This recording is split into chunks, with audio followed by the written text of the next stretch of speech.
Karwan and Mudabbir.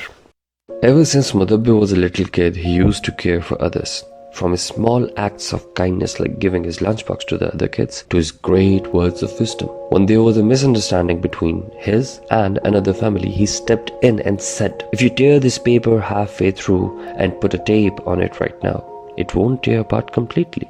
As Mudabbir grew up, he spent a lot of time with his dad in Saudi Arabia, and he was a successful and a hard-working businessman. Over time, he developed this lovely connection with his dad. He then got married to Teenat, and they lived such a happy life, as if they were made for each other. They completed a huge milestone of their lives together when they went on Umrah. That day was the happiest day of their lives. Mudabbir couldn't even stop smiling that day, and they enjoyed to the fullest.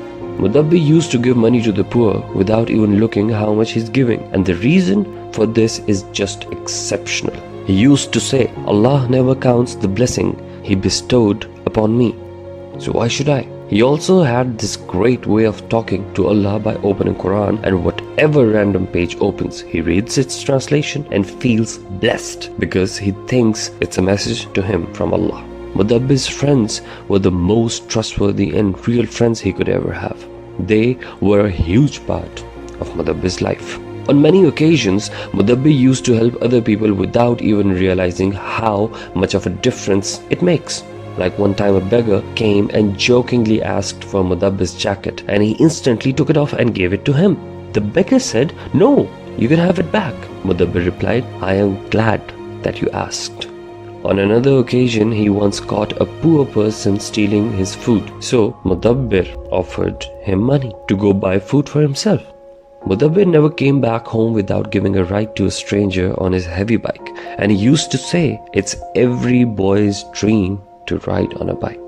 He also used to help this random auntie on the street as if she was his mother. Mudabbir used to read this book about rights, and he got so inspired from it that one night he discussed the book with his dad and told him how our senses of ears, eyes, nose and mouth have separate rights and boundaries. So Mudabbir said, what if we knew about all these rights from the beginning, so he could have never gone out of those boundaries? His dad told him, "Son, usually parents educate their children, but you're one of the few who teaches his parents." Next day, as Mudabbir and his brother were going back home on a heavy bike, an unfortunate event happened. It was dark.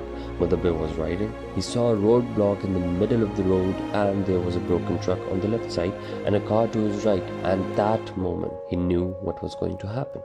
But even at that moment of panic and danger, he saved the car on the right and pushed his brother back to make him fall off bike, just to save him from the bigger fall that's coming ahead, and ultimately save his brother's life. But unfortunately, Mudabbir couldn't save himself and crashed straight into the roadblock.